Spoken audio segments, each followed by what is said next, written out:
Pabili po. Ano po yun? Pabili nga po ng tinira. Ano po? Tinira.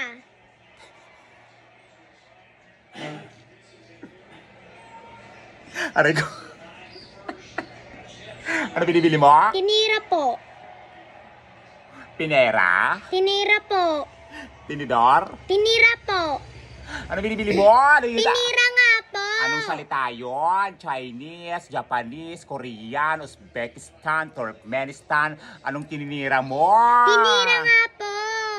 Ano yung binibili mo? Hindi ko ba unawaan niya? Nakakaloko, nakakatakot yung Yung binibili bilog mo na kinakain na ganito yung tunog. Ano Ganon. yun? Yung bilog na na kinakain na ganito yung tunog. Kala ko naman kung sino tinitira mo dyan. Nakakaloka. Yung chichirya ba yun? Apo. Yung kulay yelo? Apo. Nakakaloka tong batang to. Tempura yun. Hindi tinira. Nakakaloka. Ano gusto mo? Malaki, maliit? Malaki po. Malaki. Ayaw ng maliit na tinira. Ayan, oh. Tumbak lang to. Tinira. Tempura. Ano pa po? Yung sukli ko po. Wala ka pang binibigyan na bayad. Nangingi ka ng sukle. Sino utos sa'yo? Si tatay. Tatay. At sa yung tatay mo? Nandoon, tumitira. Nakakaloka yung tatay mo, tumitira.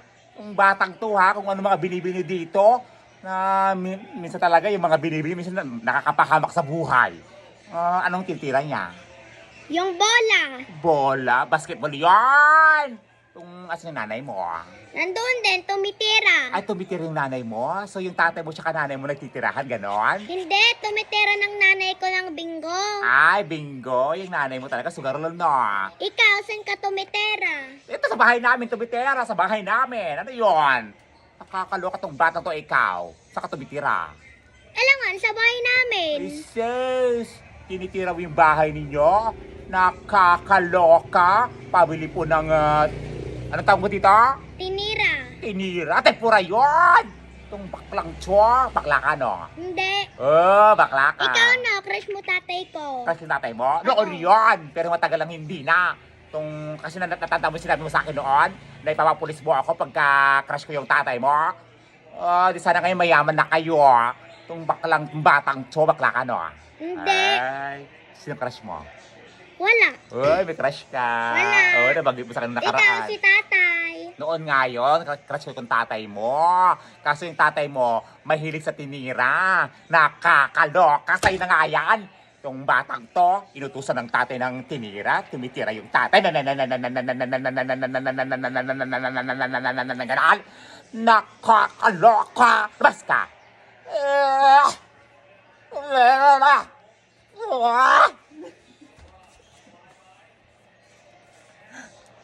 Pabili po. Ano po yun? Pabili nga po ng usok palabok. Ano po?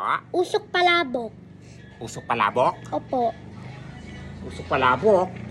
Yun. Pinausok ang palabok, ganun ba yun? Wala kayo binibentang usok palabok dito. Nakakalokang bata to. Ano binibili mo? Usok palabok nga po. Wala nga po kayong binibentang ganun dito. Ano ba yun? Ano masalita yun? Chinese, Japanese, Korean, Uzbekistan, Turkmenistan. Ano yun? Yung yung puting pahaba na ginagawang orange. Puting pahaba na ginagawang orange. Wala kaming ganun dito. Ano ba yun? Yung shootang yon. Ano? Yung shootang yon. Sutang yun. Nakakaloka tong batang to. Sutanghon yun. Ilan? Isa nga po. Ano gusto mo? Yung malaki o maliit? Yung kasing laki ng bunganga nyo. Ano po? Yung kasing laki ng bunganga nyo. Nakakaloka tong batang to. Tinatanong ko ng maayos kung malaki o maliit. Yung kasing laki ng bunganga ko. Nakakaloka. Kailan? Isa. Sutang yun. Sutanghon. Bayad mo. Yung sukli ko.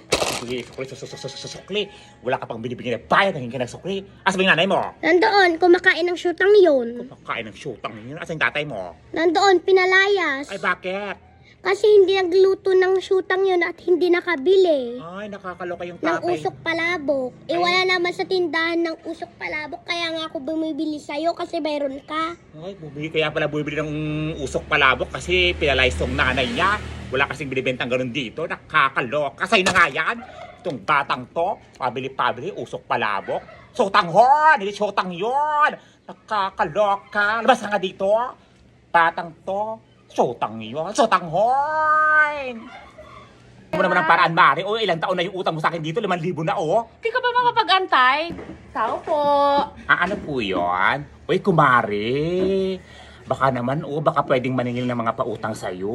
Wala pa, Mari. Pasensya ka muna. Kumari ko naman, kailangan ko namang magbumili ng mga paninda ko na naman ngayon. Tapos, due date na naman ng mga bayarin ko sa kuryente, saka sa ilaw. Wala pa nga, Mari. Yung anak ko hindi pa nga nakapasok kasi wala nang pangbaon eh. Mari, gawa mo naman ng paraan yung problema mong yan, Mari. Utang na loob naman, mapuputol na ako ng kuryente, Wala pa nga, Mari. Si asawa ko hindi pa nagpadala. Mari naman, ang kailangan ko, yung bayad ng utang mo, hindi yung kwento ng problema mo. Gawa mo ng paraan, Mari. Utang na loob naman, Mari, Gagawin ko na nga ng paraan yan, Mari. Wala pa eh. Hirap na hirap pa ngayon. Walang-wala kami. Mari, nung nakarang araw, di ba, pumunta ako sa bahay ninyo, pinagtataguan mo ako, tapos sabi nung anak mo, nandun ka doon, natutong-it ka daw, Mari, Yan kasi problema sa inyo. Yung wala na kayong makain, tapos puro kayo sugal. Uutusan mo pa yung anak mo na mangutang dito hanggang sa magkadakanda baon na kayo sa utang, kakasugal mo. Wala pa nga eh. Hindi Kawawa. naman kita tatakasan eh. Babayaran ko naman yan. Kawawa tuloy yung asawa mo naghahanap buhay sa Maynila, tapos ikaw naman na ang ganda ng buhay mo dito, tong-it.